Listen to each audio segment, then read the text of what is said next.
Praise Lord. എല്ലാ പ്രിയപ്പെട്ടവർക്കും യേശു കർത്താവിൻ്റെ നിസ്തുല്യ നാമത്തിൽ എൻ്റെ സ്നേഹവന്ദനത്തെ അറിയിക്കുന്നു. കുറച്ച് ദിവസങ്ങളായി വേദപുസ്തക സംബന്ധമായ ഒരു വീഡിയോയുമായി നിങ്ങളുടെ അടുക്കൽ വന്നിട്ട് കുറച്ച് മീറ്റിങ്ങിൻ്റെ തിരക്കുകളും അത്യാവശ്യം വെക്കേഷൻ ടൈം ആയതുകൊണ്ട് കുടുംബമായിട്ട് കുഞ്ഞുങ്ങളായിട്ടുള്ള ചില യാത്രകളും അങ്ങനെയൊക്കെ ആയിരുന്നു. എന്നാൽ കഴിഞ്ഞ ദിവസം സോഷ്യൽ മീഡിയയിൽ കണ്ട ഒരു വീഡിയോ, ആ വീഡിയോ കണ്ടപ്പോൾ വാസ്തവത്തിൽ ഒരു വിമർശനമോ മറുപടിയോ എന്നതിനപ്പുറത്ത് ഈ കാലഘട്ടത്തിലെ ദൈവമക്കളെന്ന് പറയുന്ന കുറച്ചാളുകളെക്കുറിച്ച് വളരെ സഹതാപവും സങ്കടവും തോന്നുകയാണ് ഉണ്ടായത്. ഏതാണ് ആ വീഡിയോ എന്നുള്ളതായിരിക്കും നിങ്ങൾ ചിന്തിക്കുന്നത്. റൈസൻ തോമസ് എന്ന് പറയുന്ന ഒരു പാസ്റ്റർ വളരെ വർഷങ്ങൾക്ക് മുൻപ് ഫയർ വിങ്സ് എന്ന് പറയുന്ന ഒരു കൾട്ട് ഗ്രൂപ്പ് കേരളത്തിൽ ഉടലെടുത്തു. ആ കൾട്ട് ഗ്രൂപ്പിന്റെ ഒരു ആസ്ഥാന വക്താവായിരുന്നു റൈസൻ തോമസ്. റൈസൻ തോമസിനോടൊപ്പം ഫിന്നി സ്റ്റീഫൻ, ബിജി അഞ്ചൽ, പിന്നെ ആ കാലഘട്ടത്തിലെ കുറച്ച് പാസ്റ്റർമാരെന്ന് പറയുന്ന കുറേ ആളുകൾ അവർ ചേർന്നുകൊണ്ട് കേരളത്തിലൊരു പുതിയ തീ കത്തിപ്പടരാൻ പോകുന്നു എന്നൊക്കെ പറഞ്ഞുകൊണ്ട് ഒരു ട്രെൻഡ് മുന്നോട്ട് കൊണ്ടുവന്നു. അത് ദൈവം അവർക്ക് കൊടുത്ത കാഴ്ചപ്പാടാണ്, ദൈവം കൊടുത്ത ദർശനമാണ്, ദൈവം കൊടുത്ത പേരാണ് എന്ന് പറഞ്ഞുകൊണ്ട് ഫയർ വിങ്സ് എന്ന പേരിൽ രംഗത്ത് വന്നു. ആ കാലഘട്ടങ്ങളിൽ ശരിയായ വചന പഠനത്തിൽ നിന്ന്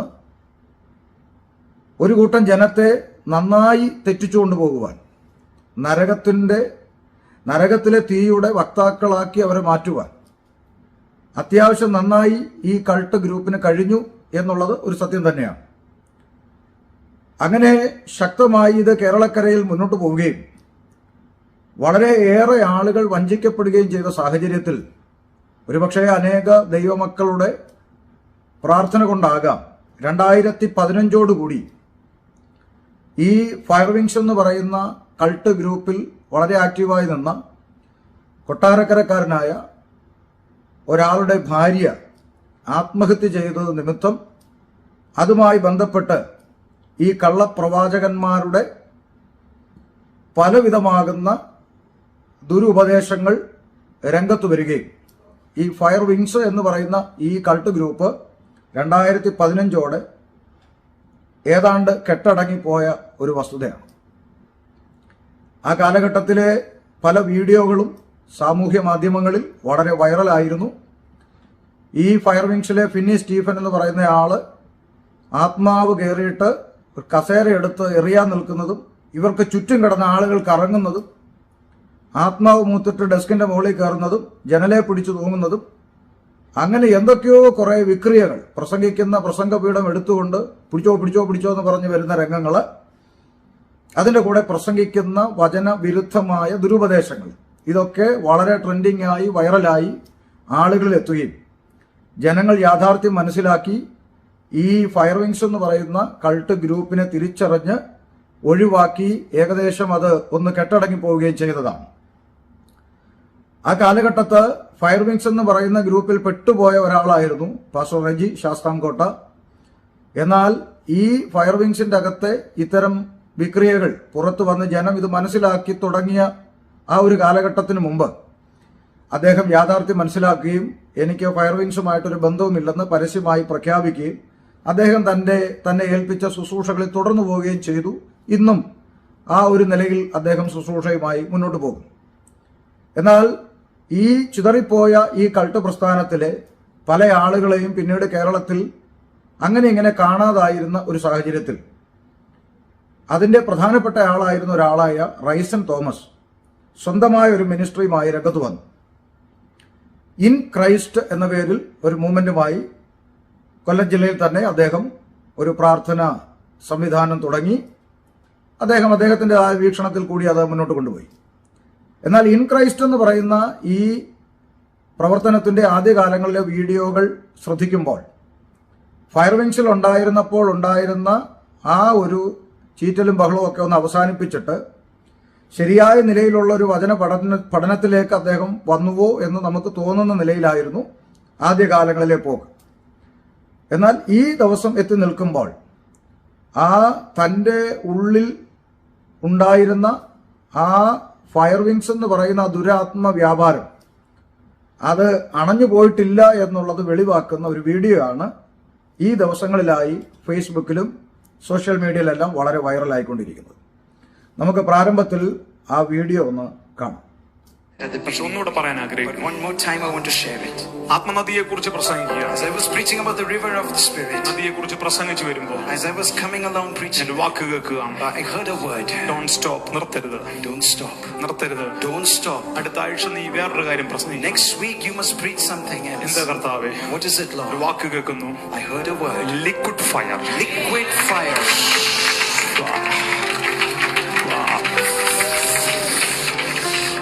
ഉറക്കെ പറ, liquid fire. Everybody say loudly, liquid fire. ഇതുവരെ ഇന്ത്യ കണ്ടത് വെള്ളം ഒഴുകുന്നതാണ്. If till now India saw water flowing, ഇനി നീ കാണാൻ പോകുന്നത് നദിക്കകത്ത് തീ ഒഴുകും. India is going to see a river of liquid fire. ആരോടോ പരിശുദ്ധാത്മ പറയുന്നു, Holy Spirit is prophesying മഴത്തുള്ളികൾ പോലെ like raindrops.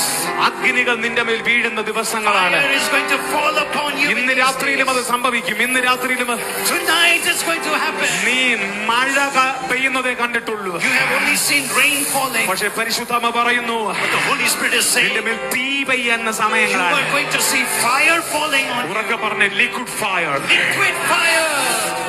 ഞാനത് കേട്ടിട്ടില്ല, അങ്ങനെ ഒരു വാക്ക് I've കേട്ടിട്ടില്ല. never heard a word like that.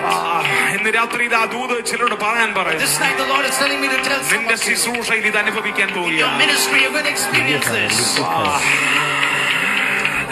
തീക്ക് വേണ്ടി നിൽക്കാൻ ആരെങ്കിലും ഉണ്ടോ? Is തീക്ക് there വേണ്ടി anyone willing to stand for the fire? തീക്ക് വേണ്ടി ആരെങ്കിലും നിൽക്കാനുണ്ടോ? Is there anyone willing to stand for the fire? Liquid fire, liquid fire. For the liquid fire.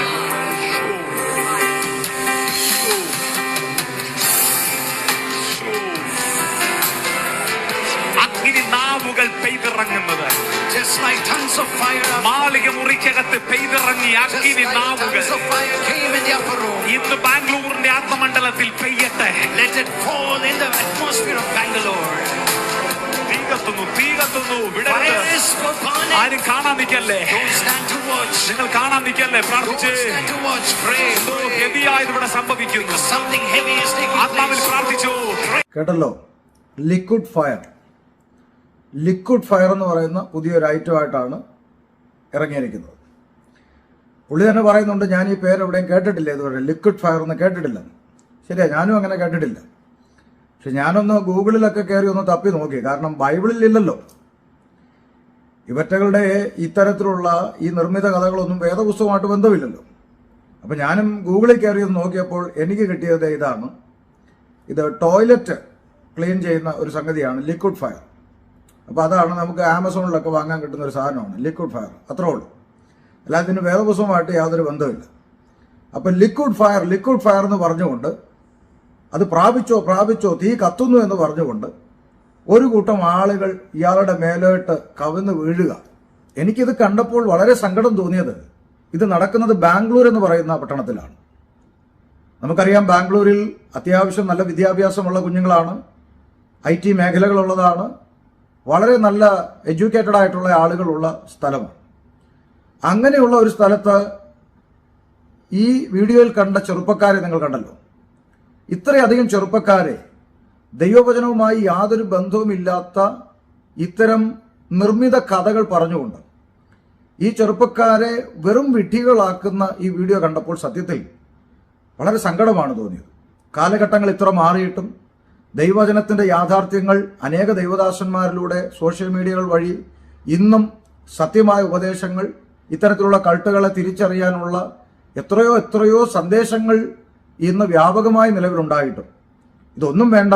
ഈ കേൾക്കുന്ന കാര്യങ്ങൾ കയ്യിലിരിക്കുന്ന വേദപുസ്തകവുമായി എന്തെങ്കിലും ബന്ധമുള്ളതാണോ എന്ന് ഒന്ന് പരിശോധിക്കാൻ പോലും തയ്യാറാകാതെ, നോക്കൂ, പ്രസംഗിക്കുന്ന ആളെ കെട്ടിപ്പിടിച്ച് അയാളെ പിടിച്ചു വലിച്ച് അയാൾക്ക് നിൽക്കാൻ പറ്റാത്ത രീതിയിലാക്കി കൂട്ടുന്ന, എന്താ പറയുക, ഒരു ക്ലബ്ബ് പോലെ അല്ലെങ്കിൽ ആ നിലയിൽ പുതിയ തലമുറയെ കൊണ്ടുപോകുന്ന ഒരു വീഡിയോ ആണ് നമ്മൾ കണ്ടത്.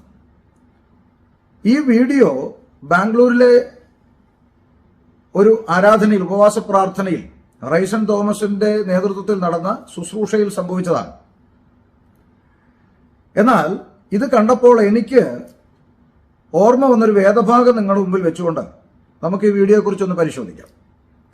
എനിക്ക് ഓർമ്മ വന്നൊരു വേദഭാഗം, അപ്പോസ്തലനായ പൗലോസ് കൊരിന്ത്യ സഭയ്ക്ക് ലേഖനം എഴുതുമ്പോൾ 2 കൊരിന്ത്യ ലേഖനം 11-ാം അധ്യായത്തിൽ ഇങ്ങനെ എഴുതി: ഞാൻ നിങ്ങളെക്കുറിച്ച് ദൈവത്തിന്റെ എരിവോടെ എരിയുന്നു.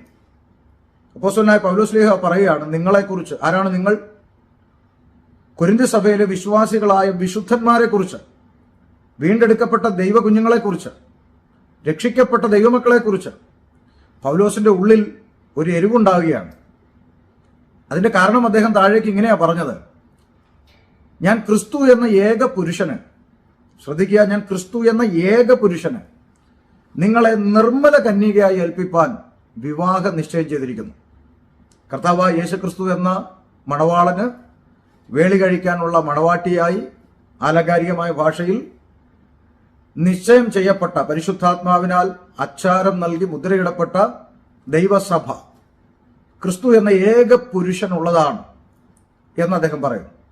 എന്നാൽ അടുത്ത വാക്ക്, എന്നാൽ സർപ്പം ഹവ്വായെ ഉപായത്താൽ ചതിച്ചതുപോലെ നിങ്ങളുടെ മനസ്സ് ക്രിസ്തുവിനോടുള്ള ഏകാഗ്രതയും നിർമ്മലതയും വിട്ട് വഷളായി പോകുമോ എന്ന് ഞാൻ ഭയപ്പെടുന്നു. ഒന്ന് ശ്രദ്ധിക്കണം. വിവാഹ നിശ്ചയം ചെയ്യപ്പെട്ട മണവാട്ടി സഭയെ പണ്ട് ഏദൻ തോട്ടത്തിൽ ആദമിനെ ഹവ്വയും തെറ്റിച്ച ഒരു പാമ്പുണ്ടല്ലോ, അല്ലെങ്കിൽ ആ പാമ്പിൽ വ്യാപരിച്ച ഒരു ഇരുട്ടിന്റെ ആത്മാവുണ്ടല്ലോ, അങ്ങനെ പറയുന്നതാണ് ശരി. ആ പാമ്പിനെ കുറിച്ചാണ് പറയുന്നത്. സർപ്പം ഹവ്വായെ ഉപായത്താൽ ചതിച്ചതുപോലെ നിങ്ങളുടെ മനസ്സ്, വളരെ ശ്രദ്ധിക്കൂ പ്രിയപ്പെട്ടവരെ, നിങ്ങളുടെ മനസ്സ്, ഇവിടെ പൗലോസ്ലീഹ അഡ്രസ് ചെയ്യുന്ന നിങ്ങൾ ഏദൻ തോട്ടത്തിലെ ആദമും ഹവ്വയും അല്ല, കൊരിന്ത്യ സഭയിലെ ദൈവകുഞ്ഞുങ്ങളാണ്. അതായത് രക്ഷിക്കപ്പെട്ട ഞാനും നിങ്ങളുമാണ്. അപ്പൊ അന്ന് ഏദൻ തോട്ടത്തിൽ ആ പാമ്പ് ഉപയോഗിച്ചത് ഒരു തന്ത്രമാണ്, ഉപായമാണ്. ആ ഉപായത്തിൽ ഹവ്വയെ ചതിച്ചതുപോലെ ദൈവസഭയോടും ചില ഉപായങ്ങൾ ഇറക്കി ചതിക്കുമോ എന്നാണ് പൗലോസിന്റെ ഭയം. ആ ഭയത്തിന്റെ കാരണവും അദ്ദേഹം തൊട്ട് താഴെ പറഞ്ഞു. ഒരുത്തൻ വന്ന് ഞങ്ങൾ പ്രസംഗിക്കാത്ത മറ്റൊരു യേശുവിനെ പ്രസംഗിക്കുന്നു. ചില കാലങ്ങൾ പുറകോട്ട് പഠിച്ചാൽ ചിലരൊക്കെ മറന്നു കാണും. ഇതേ റൈസൺ തോമസ് പ്രസംഗിച്ച ഒരു വിഷയം വിവാദമായി.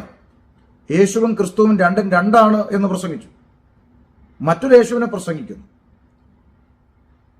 വേറൊരു ആത്മാവിനെ പരിചയപ്പെടുത്തുന്നു. ഇതാണ് പൗലോസ് പറയുന്നത്. വളരെ ശ്രദ്ധിക്കുക. ഇത് ഉപായത്താലാണ് ചെയ്യുന്നത്. ഈ ഉപായം, അതുകൊണ്ടാണ് പറയുന്നത് പിശാചിന്റെ തന്ത്രങ്ങൾ നിങ്ങൾ അറിയാത്തവരല്ലോ. അപ്പോ എനിക്ക് ഈ വാക്യം ഓർമ്മ വരാൻ കാരണം, റൈസൺ തോമസ് ബാംഗ്ലൂരിൽ ഈ അഗ്നി അഭിഷേകം ഇറക്കി ജനത്തെ തെറ്റിക്കാൻ, അല്ലെങ്കിൽ ഈ ഫയർ വിങ്സ് എന്ന് പറയുന്ന ആ കൾട്ട് ഗ്രൂപ്പിനെ വീണ്ടും ഒന്ന് പൊക്കിക്കൊണ്ടുവരാൻ റൈസൺ തോമസിന്റെ ഉള്ളിൽ ഇരിക്കുന്ന ദുരാത്മാവിന്റെ വളരെ കൗശലകരമായ ഒരു ബുദ്ധി എന്റെ ശ്രദ്ധയിൽപ്പെട്ടു. ആ ബുദ്ധി എന്താണെന്ന് ഞാൻ നിങ്ങളോട് പറയാം. ഈ ബാംഗ്ലൂരിൽ താൻ പോകുന്നതിന് മുമ്പ് താൻ ഒരു ലൈവ് വീഡിയോ വന്നിരുന്നു ഫേസ്ബുക്കിൽ. ആ ലൈവ് വീഡിയോ ഞാൻ ശ്രദ്ധിച്ചു. താൻ ബാംഗ്ലൂരിൽ എത്തുന്നതിന് മുമ്പ് ഇൻഡയറക്റ്റ് ആയിട്ടൊരു പരസ്യം കൊടുക്കുന്ന നിലയിലാണ് ആ വീഡിയോ ചെയ്തത്. ആ വീഡിയോയുടെ പ്രസക്തമായ ചില ഭാഗങ്ങൾ ഞാൻ നിങ്ങളെ കാണിക്കാം. എന്നിട്ട് നമുക്ക് ആ വിഷയത്തെക്കുറിച്ച് സംസാരിക്കാം.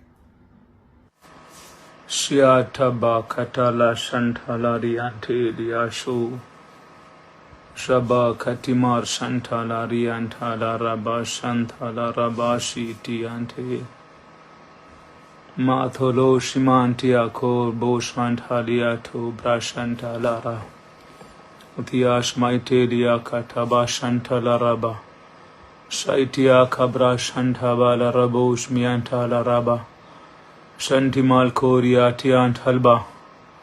Oh Jesus, hallelujah. ഒരു 5-10 മിനിറ്റ് തന്നെ ലൈവിൽ ശ്രദ്ധിക്കാൻ പറ്റുമെങ്കിൽ ലൈവിൽ ശ്രദ്ധിക്കുക.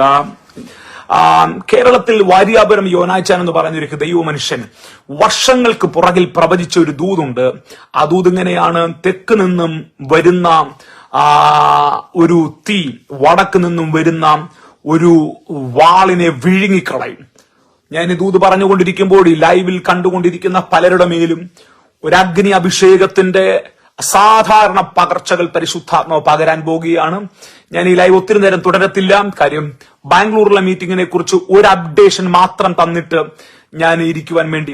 വാര്യാപുരം യോനാച്ചാൻ എന്ന് പറയുന്ന അഭിഷക്തനെ കേരളം, ഇന്ത്യയുടെ പ്രവാചകൻ, ലോകത്തിന്റെ പ്രവാചകൻ എന്ന് പറയുന്ന ആ അഭിഷക്തനെ നിങ്ങൾ അംഗീകരിക്കുന്നെങ്കിൽ തീ എന്ന വാക്കിനെ നിങ്ങൾ അംഗീകരിക്കണം. ഇനി എനിക്ക് നിങ്ങളോട് പറയാനുള്ളത്, നിങ്ങൾ കഴിയുമെങ്കിൽ, നിങ്ങൾക്ക് ആർക്കെങ്കിലും പോകാൻ പറ്റുമെങ്കിൽ ദയവായി നിങ്ങൾ ബാംഗ്ലൂരിൽ പോകണം. ഇലക്ട്രോണിക് സിറ്റിയിൽ നടക്കുന്ന ആ ദൈവിക ഉണർവിനകത്ത് ഒന്ന് നിങ്ങൾ കയറി ഇറങ്ങണം. നിങ്ങൾക്ക് ഒരു 5000 രൂപ ചെലവാക്കിയാൽ നിങ്ങൾക്ക് ബാംഗ്ലൂരിൽ പോകാൻ പറ്റും. ചിലർക്ക് ഒരു 2000 രൂപ ചെലവാക്കിയാൽ നിങ്ങൾക്ക് ബാംഗ്ലൂരിൽ പോകാൻ പറ്റും. ബാംഗ്ലൂരിലുള്ളവർക്ക് 1 രൂപ പോലും മുടക്കാതെ നിങ്ങൾക്ക് ആ റിവൈവൽ പോകാൻ പറ്റും. നിങ്ങൾക്ക് കാണാൻ പറ്റും. നിങ്ങൾ അവിടെ ചെല്ലണം. നിങ്ങൾ അവിടെ ചെന്ന ഉണർവിനകത്ത് കയറിയിരിക്കണം. അതുകൊണ്ട് തന്നെ ഞാൻ ഇന്ന് രാത്രിയിലോ നാളെ രാവിലെയോ ഞാൻ ബാംഗ്ലൂരിലെത്തും. എന്റെ കൂട്ടു സഹോദരന്മാർ ആൻസനും ഒക്കെ എന്റെ കൂടെ യാത്ര ചെയ്ത് ഞങ്ങൾ ഒരുമിച്ച് ബാംഗ്ലൂരിലെത്തും. ഈ വീഡിയോ നിങ്ങൾ കണ്ടല്ലോ. ഇതിൽ വളരെ ശ്രദ്ധിക്കേണ്ടുന്ന 1-2 പോയിന്റുകളുണ്ട്. ഒന്ന്, അദ്ദേഹം ബാംഗ്ലൂരിൽ എത്തുന്നുണ്ട്. അപ്പൊ ഞാൻ നാളെ അവിടെ എത്തും, നിങ്ങൾക്ക് എന്ത് മീറ്റിംഗ് ഉണ്ടെങ്കിലും അതെല്ലാം ഒഴിവാക്കിയിട്ട് നിങ്ങൾ അവിടെ വരണം എന്നൊക്കെ പറഞ്ഞുകൊണ്ട് ആളുകളെ തന്റെ മീറ്റിംഗിലേക്ക് ക്ഷണിക്കാനുള്ള ഒരു കൗശല ബുദ്ധി അതിലുണ്ട്. അതിനേക്കാൾ ഉപരി അതിലൊരു പ്രത്യേകത നിങ്ങൾ ശ്രദ്ധിച്ചോ? പെന്തക്കോസ്ത് സമൂഹത്തിൽ വളരെ അധികം ആളുകൾ, അല്ലെങ്കിൽ നല്ലൊരു ഭൂരിഭാഗം ആളുകളും വളരെ ബഹുമാനിക്കുന്ന, അംഗീകരിക്കുന്ന ഒരു മനുഷ്യന്റെ പേര് ഈ ലൈവിൽ അദ്ദേഹം പരാമർശിക്കുന്നുണ്ട്. നിത്യതയിൽ ചേർക്കപ്പെട്ട വാര്യപുരം യോനാച്ചൻ എന്ന് പറയുന്ന ഒരു ദൈവദാസന്റെ പേര് ഉച്ചരിക്കുന്നുണ്ട്. അപ്പൊ ഇവിടെ വളരെ കൃത്യമായ ഒരു കൗശലം പൗലോസ് കൊരിന്ഥി സഭയോട് പറഞ്ഞ പോലെ ഒരു കൗശലം ഇവിടെ പ്രയോഗിക്കുകയാണ്. അതായത് കുറച്ച് ആഴ്ചകൾക്ക് മുമ്പാണ് റെജി നാരായണൻ എന്ന് പറയുന്ന പാട്ടുകാരൻ അടവി തരുക്കളിനിടയിൽ എന്ന പഴയ പാട്ട് പാടുന്ന അപ്പച്ചന്മാരെയൊക്കെ ഈ തരുക്കളിന്റെ ഇടയെ കൊണ്ടുപോയി ഇരുത്തണം എന്ന് പറഞ്ഞ് പരിഹസിച്ചു. ലോകത്തിന്റെ നാനാഭാഗങ്ങളിൽ ദൈവമക്കൾ ആ വിഷയത്തെ ഏറ്റെടുത്തു. വിമർശന പ്രതികരണങ്ങളുണ്ടായി. എല്ലാവരും വിമർശിച്ചില്ലെങ്കിലും റജി നാരായണനെ അനുകൂലിക്കുന്നവർ പോലും പറഞ്ഞ ഒരു വാചകമുണ്ട്: പുതിയ പാട്ടോ പഴയ പാട്ടോ എന്തോ പാടിക്കോട്ടെ, പക്ഷേ പഴയ കാലത്തെ അപ്പച്ചന്മാരെ, പിതാക്കന്മാരെ, ഈ പെന്തക്കോസ്ത് അനുഭവത്തിനു വേണ്ടി രക്തം കൊടുത്ത് വില കൊടുത്ത് ഇറങ്ങി തിരിച്ച പിതാക്കന്മാരെ തരുക്കളിനിടയിൽ കൊണ്ട് ഇരുത്തണം എന്ന് പറഞ്ഞ് അവരെ പരിഹസിക്കുന്ന നിലപാടെടുത്തത് മോശമായി പോയി എന്ന് പറഞ്ഞു. പാട്ടിനെ കുറിച്ച് നല്ല അഭിപ്രായമുള്ളവരും കൂടി പറഞ്ഞ ഒരു പദമാണിത്. അപ്പോൾ ഇത് സോഷ്യൽ മീഡിയയിൽ മുഴുവൻ ഇങ്ങനെ ട്രെൻഡിങ് ആയി യൂട്യൂബിലും ഫേസ്ബുക്കിലും ഒക്കെ മാറി മാറി വന്നപ്പോൾ റൈസൻ തോമസിന്റെ അകത്തിരുന്ന ആ ഒരു കൗശല ബുദ്ധി ഒന്ന് ഉണർന്നു. പഴയ പിതാക്കന്മാരെ കുറിച്ച് എതിർത്തു പറഞ്ഞാൽ ഇപ്പോഴും പെന്തക്കോസ്ത് സമൂഹത്തിന് അത് വേദന ഉളവാക്കും എന്ന് മനസ്സിലാക്കിയ റൈസൻ തോമസ് ഫയർ വിങ്സ് എന്ന് പറയുന്ന ഈ ദുരാത്മാവിന്റെ പ്രവർത്തനത്തെ പൊക്കിക്കൊണ്ടുവരാൻ പെന്തക്കോസ്ത് സമൂഹം അംഗീകരിക്കുന്ന ഒരു ദൈവദാസന്റെ പേര് വളരെ കൗശലത്തോടെ ഇവിടെ എടുത്ത് ഇടുകയാണ്. അപ്പോൾ ആ പിതാവിനെ അംഗീകരിക്കുന്ന, അല്ലെങ്കിൽ ആ വാര്യാപുരം യോനാച്ചൻ എന്ന് പറയുന്ന ആ ദൈവദാസന്റെ ശുശ്രൂഷകളെ അംഗീകരിക്കുന്നവരെല്ലാം ഇത് ശരിയാണെന്ന്, അല്ലെങ്കിൽ ഇത് നല്ലതാണെന്ന് വിചാരിച്ചുകൊണ്ട് തന്റെ പുറകെ കൂടും എന്നുള്ള ഒരു കൗശല ബുദ്ധി. എന്ന് പറഞ്ഞാൽ പഞ്ചസാര എന്ന് എഴുതി ഒട്ടിച്ചിട്ട് ഒരു കുപ്പിക്കകത്ത് വിഷം വെച്ചാൽ പഞ്ചസാര ഇഷ്ടമുള്ളവരെല്ലാം ഇത് പഞ്ചസാരയാണെന്ന് കരുതി ഓടിപ്പോയി എടുക്കുമല്ലോ, കഴിക്കുന്നത് വിഷമായിരിക്കുമെന്ന് മാത്രം. എന്നതുപോലെ വാര്യാപുരം യോനാച്ചൻ എന്ന് പറയുന്ന ആളിനെ സംബന്ധിച്ച് അദ്ദേഹത്തിന്റെ കൃപാവര ശുശ്രൂഷകളെ കുറിച്ച് പുകഴ്ത്തി വെച്ചിട്ട് നേരെ ഫയർ വിങ്സിന്റെ ആ വെളിപ്പാടിലേക്ക്, ഫയർ വിങ്സിന് അന്ന് വെളിപ്പെടുത്തി കൊടുത്ത് ഒരു ബോർഡുണ്ട്, ഒരു നോട്ടീസുണ്ട്, ഞാനത് വായിക്കാമെന്ന് പറഞ്ഞുകൊണ്ട് ഓടിപ്പോയി അതെടുത്തുകൊണ്ട് വന്ന് വാര്യാപുരം യോനാച്ചൻ എന്ന് പറയുന്ന ലേബൽ ഒട്ടിച്ചിട്ട് നേരെ ഈ വിഷത്തിലോട്ട് കയറി. അപ്പൊ വളരെ കൗശലപരമായ ഒരു ലൈവ് മുൻപേ ഇട്ടുകൊണ്ടാണ് താൻ ഈ ബാംഗ്ലൂരിലേക്കുള്ള യാത്ര ജനത്തിന്റെ മുമ്പിലേക്ക് വെക്കുന്നത്. ഇത് തന്നെയാണ് പൗലോസ് പറഞ്ഞത് ഉപായം എന്ന് പറയുന്നത്. ഇനി ഈ വീഡിയോയിൽ പറയുന്ന മറ്റൊരു വസ്തുത, അഗ്നി അഭിഷേകം, ഫയർ അനോയിന്റിങ് അഥവാ ഫയർ വിങ്സ് എന്ന് പറയുന്ന സാധനത്തെയാണ് ഇവർ പ്രൊജക്ട് ചെയ്യുന്നത്. ദൈവമക്കളെ, നിങ്ങൾ ചിന്തിക്കണം, എന്താണ് ഈ ഫയർ അനോയിന്റിങ്? എന്താണ് ഈ അഗ്നി അഭിഷേകം? അങ്ങനെ ഒന്ന് ദൈവസഭയ്ക്കുണ്ടോ? പുതിയ നിയമ സഭയോടുള്ള ബന്ധത്തിൽ എവിടെങ്കിലും അഗ്നി അഭിഷേകം എന്നൊരു വാചകമുണ്ടോ? അങ്ങനെ ഒരു വാചകം പുതിയ നിയമസഭയോടുള്ള ബന്ധത്തിൽ അഗ്നി അഭിഷേകം എന്ന് പറയുന്ന ഒരു സംഗതി യേശുവോ അപ്പോസ്തലന്മാരോ പഠിപ്പിക്കുകയോ അങ്ങനെ എഴുതപ്പെടുകയോ ചെയ്തിട്ടില്ല ലേഖനങ്ങളിലോ പുതിയ നിയമസഭയോടുള്ള ബന്ധത്തിൽ ഒരിടത്തും. അപ്പൊ എന്താണ് ഈ അഗ്നി അഭിഷേകം? എന്താണ് ഈ ഫയർ അനോയിന്റിങ്? അതിനെക്കുറിച്ച് റൈസൻ തോമസ് പറഞ്ഞ അനേക പ്രസംഗങ്ങൾ യൂട്യൂബിലുണ്ട്. അതിൽ ഒരു ഭാഗം മാത്രം, ഒരു കഷ്ണം, അദ്ദേഹം ഉദ്ദേശിക്കുന്നത് എന്താണെന്ന് മനസ്സിലാക്കാൻ വേണ്ടി ഒരു കഷ്ണം നമുക്കൊന്ന് കാണാം. ഹല്ലേലൂയ. ചേർന്നൊരു ഹല്ലേലൂയ പറഞ്ഞേ. ഹല്ലേലൂയ. പ്രധാനമായ ഒരു ചിന്തയിലേക്ക് കയറാം.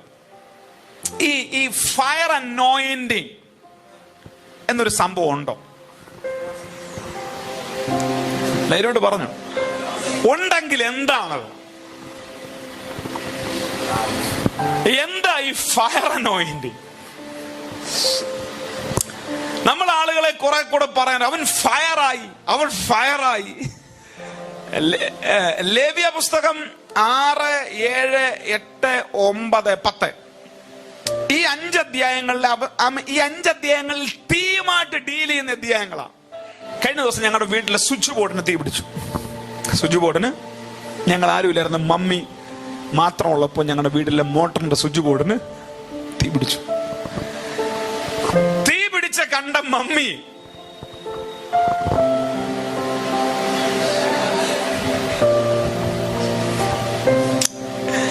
എന്താ ചെയ്തെന്ന് അറിയത്തില്ല. മമ്മിയുടെ നടു വയ്യാത്തതാണ്, മമ്മിയുടെ കാലിന്റെ മുട്ട് വയ്യാത്തതാണ്. മമ്മി ഒരാഴ്ചയായിട്ട് മമ്മി പറയുന്നത് എനിക്ക് അവിടെ വേദന, ഇവിടെ വേദന, മൊത്തം വേദനയെന്നാ മമ്മി പറയുന്നത്. പക്ഷെ മീറ്ററിലെ തീ കണ്ട മമ്മി സെക്കൻഡുകൾക്കകം അനുവിന്റെ വീട്ടിൽ ചെന്നു. എന്റെ പപ്പയുടെ അനിയന്റെ വീട്ടിൽ ചെന്നു. എങ്ങനെ മമ്മി അവിടെ ചെന്നതൊന്നും എനിക്കറിയത്തില്ല. സെക്കൻഡുകൾക്കകം അവിടെ നിന്നയാളെ വിളിച്ചോണ്ട് വന്ന തീ അണച്ചു. മമ്മി എങ്ങനെ പോയെ? മമ്മിക്ക് ഒന്നൂടെ ഓടാൻ പറ്റുമോ? എനിക്കറിയത്തില്ല എങ്ങനെ ഓടിയൊന്നും. ഞങ്ങള് പോലും തോറ്റു പോകുന്ന ഓട്ടം മമ്മി ഓടി. പുറകിലൊരു തീ ആയിരുന്നു, പുറകിലൊരു തീ ആയിരുന്നു. അതൊരു അനുഭവമാണ്. ഇത് തന്നെയാണ് ചില യോഗങ്ങളിൽ ചിലരിൽ നാം കാണുന്നത്. പിടിച്ചാ കിട്ടത്തില്ല.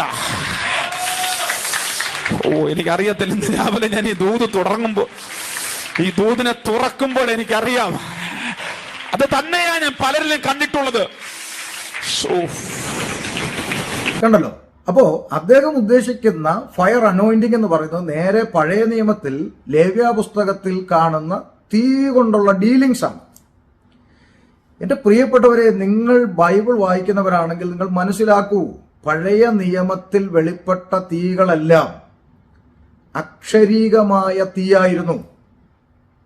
അത് പലരെയും നശിപ്പിക്കുവാൻ, ശത്രുവിനെ ദഹിപ്പിക്കുവാൻ, അങ്ങനെ ദൈവത്തിങ്കിൽ നിന്ന് പുറപ്പെട്ട അക്ഷരീകമായ തീയാണ് പഴയ നിയമത്തിൽ വെളിപ്പെട്ട തീയെല്ലാം അക്ഷരീക തീയാണ്.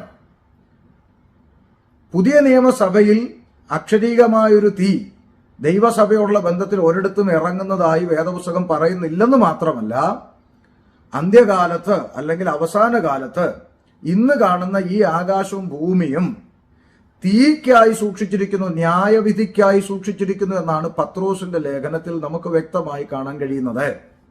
ഇനി അദ്ദേഹം പറഞ്ഞ ഒരു ഉദാഹരണം നിങ്ങൾ കേട്ടല്ലോ. അദ്ദേഹത്തിന്റെ വീട്ടിലെ മീറ്ററിന് തീ പിടിച്ചു. നോക്കണേ, ഒരു ഫയർ അനോയിന്റിങ് തെളിയിക്കാൻ വേണ്ടി പെടുന്ന പാട്. വീട്ടിലെ മീറ്ററിന് തീ പിടിച്ചപ്പോൾ തന്റെ അമ്മയ്ക്ക് ശാരീരികമായ ബലഹീനതകളുള്ള അമ്മ മീറ്ററിന് തീ പിടിക്കുന്ന കണ്ടപ്പോൾ കുതിച്ചു ചാടി അനിയന്റെ വീട്ടിൽ ചെന്നു. ഇതുപോലെയാണ് ഫയർ അനോയിന്റിങ് എന്നാണ് അദ്ദേഹം പറയുന്നത്. അദ്ദേഹത്തിന്റെ വാക്കുകൾ തന്നെ ശരിവെച്ചാൽ അതിൻ്റെ അകത്ത് വലിയൊരു അപകടം നമുക്ക് കാണാം. എന്താണ്?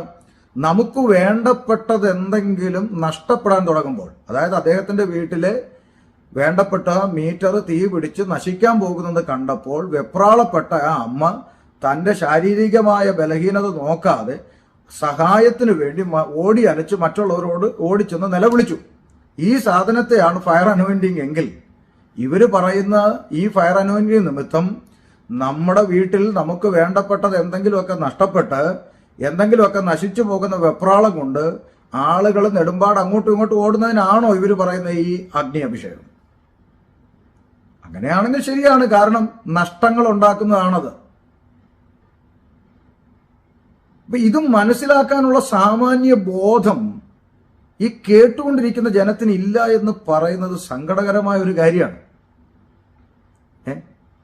ഇനി പുതിയ നിയമസഭയിൽ നോക്കൂ, പഴയ നിയമത്തിൽ തീ വെളിപ്പെട്ടതുകൊണ്ട് ശരി, മലകളിൽ ദൈവത്തിന്റെ സാന്നിധ്യം, തീയുടെ നടുവിൽ നിന്ന് യഹോവയായ ദൈവം സംസാരിച്ചതായി പഴയ നിയമത്തിൽ രേഖപ്പെടുത്തിയിട്ടുണ്ട്, ശരി, സമ്മതിക്കുന്നു, ദൈവം സംസാരിച്ചു തീയുടെ നടുവിൽ നിന്ന്. എന്നാൽ പുതിയ നിയമത്തിലേക്ക് വരുമ്പോൾ വളരെ കൃത്യമായി എബ്രായ ലേഖനത്തിൽ എഴുതിയിരിക്കുന്ന ഒരു വാക്യം നിങ്ങളുടെ ശ്രദ്ധയിലേക്ക് ഞാൻ കൊണ്ടുവരികയാണ്. എബ്രായ ലേഖനം 12-ാം അധ്യായം അതിന്റെ 14 മുതലുള്ള വാക്യങ്ങൾ നിങ്ങൾ ശ്രദ്ധിക്കുക. ദൈവസഭയോട് പറയാണ്, എല്ലാവരും സമാധാനം ആചരിച്ച് ശുദ്ധീകരണം പ്രാപിക്കാൻ ഉത്സാഹിക്കണം. ശുദ്ധീകരണം കൂടാതെ ആരും കർത്താവിനെ കാണുകയില്ല. അടുത്തത്, ആരും ദൈവകൃപ വിട്ട് പിന്മാറുകയും, വളരെ ശ്രദ്ധിക്കണം, ഈ ഉപദേശം പറയാനുള്ള കാരണം, ആരും ദൈവകൃപ വിട്ട് പിന്മാറുകയും വല്ല കയ്പുള്ള വേരും മുളച്ച് കലക്കമുണ്ടാക്കി അനേകർ അതിനാൽ മലിനപ്പെടുകയും ആരും ദുർനടപ്പുകാരനോ ഒരു ഊണിന് ജ്യേഷ്ഠാവകാശം വിറ്റ് കളഞ്ഞ ഏശാവിനെ പോലെ അഭക്തനോ ആയിത്തീരുകയും ചെയ്യാതിരിപ്പാൻ കരുതിക്കൊള്ളുവേൻ. അവൻ പിന്നത്തേതിൽ അനുഗ്രഹം ലഭിക്കുവാൻ ആഗ്രഹിച്ചു, കണ്ണുനീരോടുകൂടെ അപേക്ഷിച്ചിട്ടും തള്ളപ്പെട്ടു, മാനസാന്തരത്തിന് ഇട കണ്ടില്ലെന്ന് നിങ്ങൾ അറിയുന്നല്ലോ. അപ്പൊ ഈ ദൈവകൃപ വിട്ടു പോകുന്ന അല്ലെങ്കിൽ അങ്ങനെ പോകുന്ന ഒരുത്തനെ കുറിച്ചാണ് ഈ പറഞ്ഞു വരുന്നത്.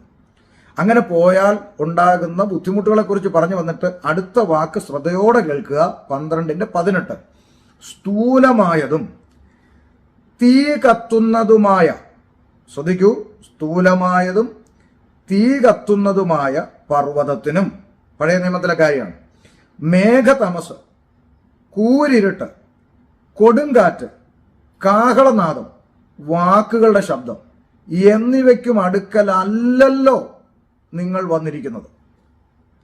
എത്ര ക്രിസ്റ്റൽ ക്ലിയർ ആണ് പ്രിയപ്പെട്ടവരെ. ദൈവസഭ വന്നിരിക്കുന്നത് തീയുടെ അടുക്കലല്ല, കൂരിരുട്ടിന്റെ അടുക്കലല്ല, കൊടുങ്കാറ്റിന്റെ അടുക്കലല്ല, കാഹളനാദത്തിന്റെ അടുക്കലല്ല, വാക്കുകൾ കൊണ്ടുണ്ടാക്കുന്ന, ഇപ്പൊ തന്നെ ഈ വീഡിയോയിൽ കാണുന്നില്ലേ, ഇങ്ങനെ പിഴ പിടിച്ച പോലെ കിടന്ന്, ഇങ്ങനെയുള്ള ഒന്നിന്റെ അടുക്കലല്ല നമ്മൾ വന്നിരിക്കുന്നത് എന്ന് പറഞ്ഞിട്ട് താഴേക്ക് വായിക്കുകയാണ്.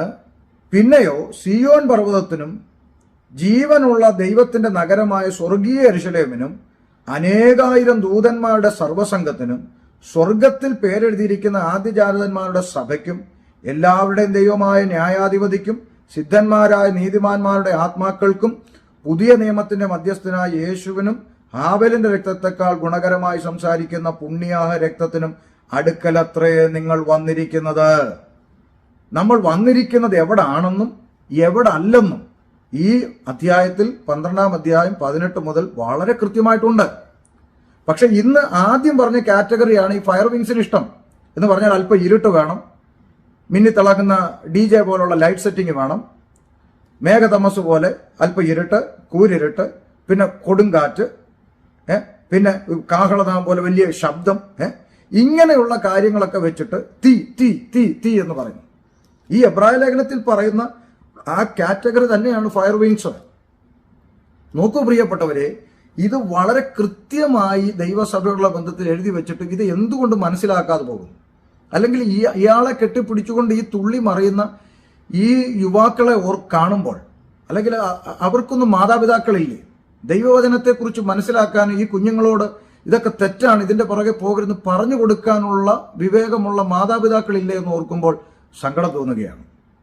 ഇനി ഇവർ കൂടുതൽ ആളുകളെ ഈ ഫയർ വിങ്സിലേക്ക് ആകർഷിക്കുന്ന മറ്റൊരു സംഗതിയാണ് പ്രവചനം എന്ന് പറയുന്നത്. ആ വീഡിയോ തന്നെ നിങ്ങളിപ്പോൾ റിപ്പീറ്റ് അടിച്ച് ഒന്നുകൂടി ആദ്യം മുതൽ കണ്ടാൽ നിങ്ങൾക്ക് മനസ്സിലാകും. ആ വീഡിയോയിൽ തന്നെ ഇദ്ദേഹം പറയുന്ന ആരോടൊക്കെയോ ദൈവം ഇടപെടുന്നു, ചിലരോടൊക്കെ സംസാരിക്കുന്നു, ഏതൊക്കെയോ മേഖലകളിൽ, ഇങ്ങനെയാ പറയുന്നത്. ആരൊക്കെയോ എവിടൊക്കെയോ ഏതൊക്കെയോ എങ്ങനെയൊക്കെയോ ചിലപ്പോ ആകാം, നോക്കാം, പറ്റുമെങ്കിൽ നോക്കട്ടെ. ഇങ്ങനെയാണോ പരിശുദ്ധാത്മാവ്? അയ്യോ, ഇത് മനസ്സിലാക്കാനുള്ള സാമാന്യ ബോധം ദൈവജനത്തിനില്ലേ? ആരോടൊക്കെയോ സംസാരിക്കുന്നു, ചിലരോടൊക്കെ സംസാരിക്കുന്നു. പ്രിയപ്പെട്ടവരെ, പരിശുദ്ധാത്മാവെന്ന് പറഞ്ഞാൽ തൃത്വത്തിൽ സാക്ഷാൽ ദൈവമല്ലേ? ദൈവമല്ലേ? ഏറ്റക്കുറച്ചിലുകളില്ലാത്ത ദൈവമല്ലേ?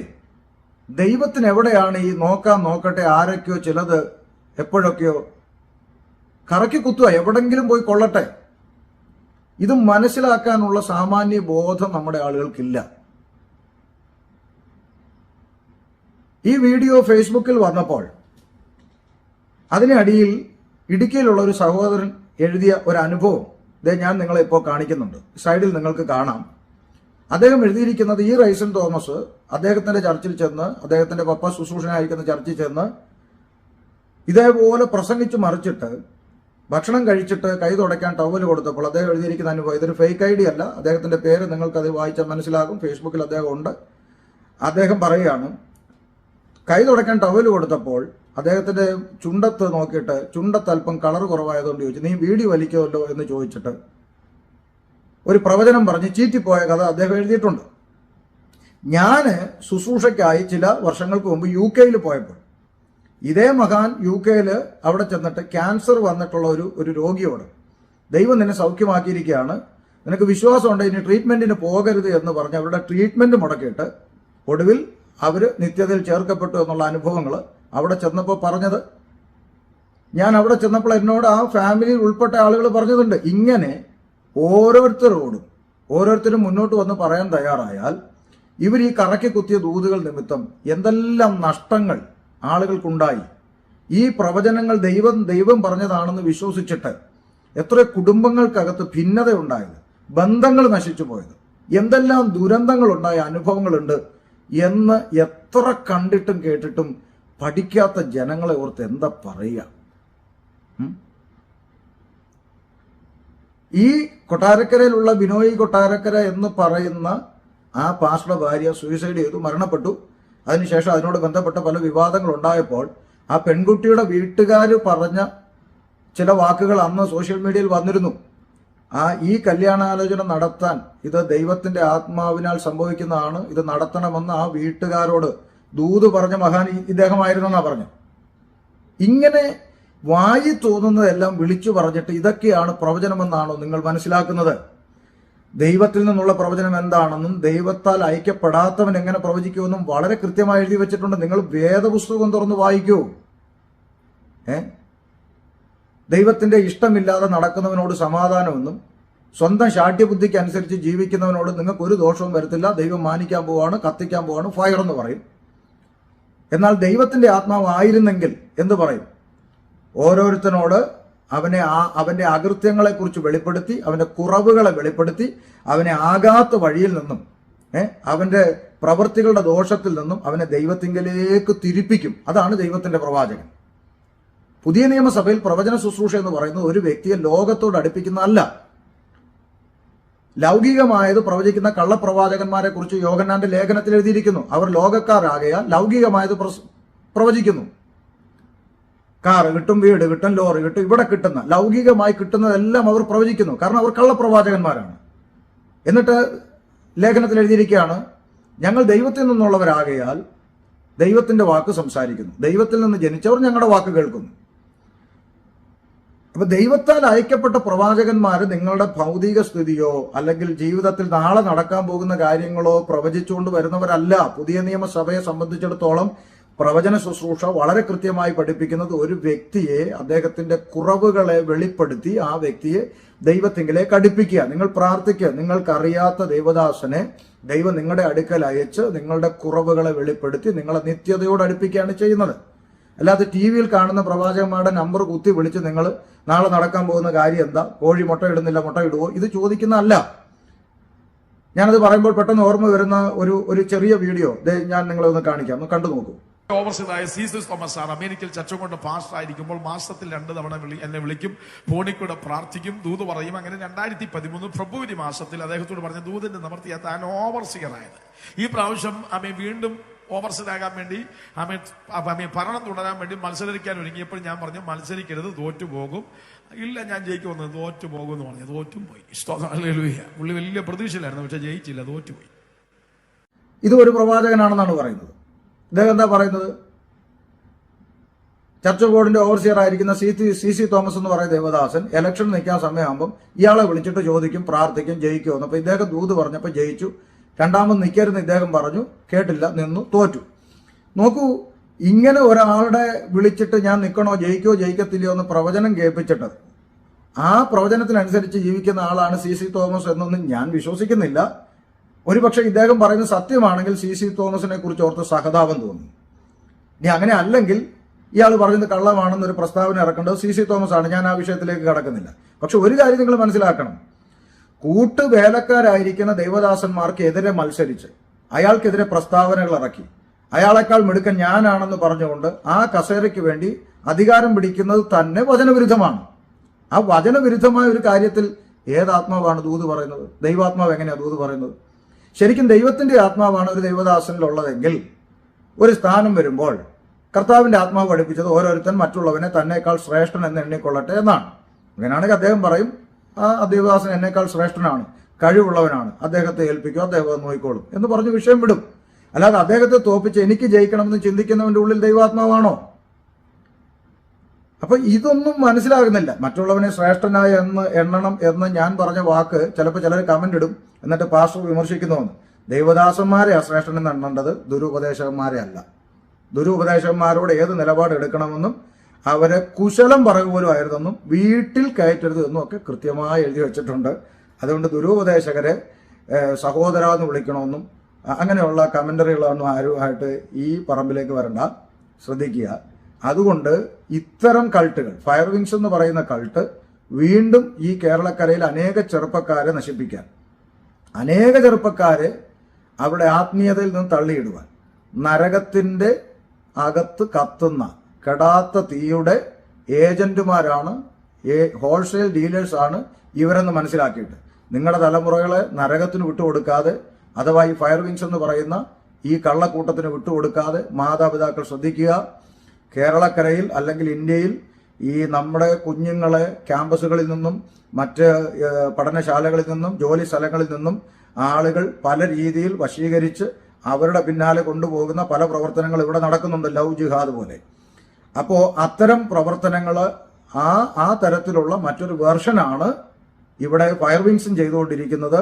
വചനത്തിന് വേണ്ടി നിൽക്കുന്ന ദൈവകുഞ്ഞുങ്ങളെ തെറ്റിക്കുന്ന ഇത്തരം പൈശാചിക ആത്മാക്കളായ ഇത്തരം കൾട്ടുകൾക്കെതിരെ ദൈവജനം ശക്തമായി നിലകൊള്ളുകയും ദൈവവചനം വായിച്ച് ശരിയും തെറ്റും മനസ്സിലാക്കി സത്യവചനത്തിന് വേണ്ടി നിൽക്കുകയും ചെയ്യണമെന്ന് ഒരു അഡ്വൈസ് ഞാൻ ഈ സമയത്ത് ഈ വീഡിയോയിലൂടെ നിങ്ങൾക്ക് തരികയാണ്.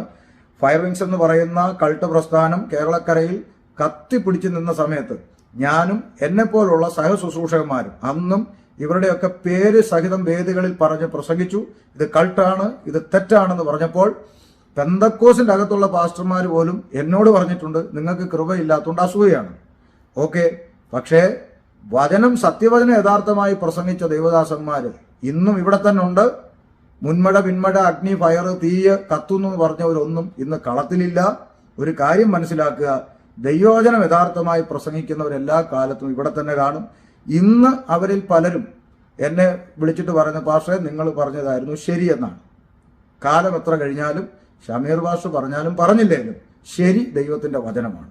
ആ ശരി മാത്രമേ നിലനിൽക്കുകയുള്ളൂ. ആ വചനത്തിൽ നിലനിൽക്കാം. ഇത്തരം കൾട്ടുകളിൽ വീഴാതിരിക്കും.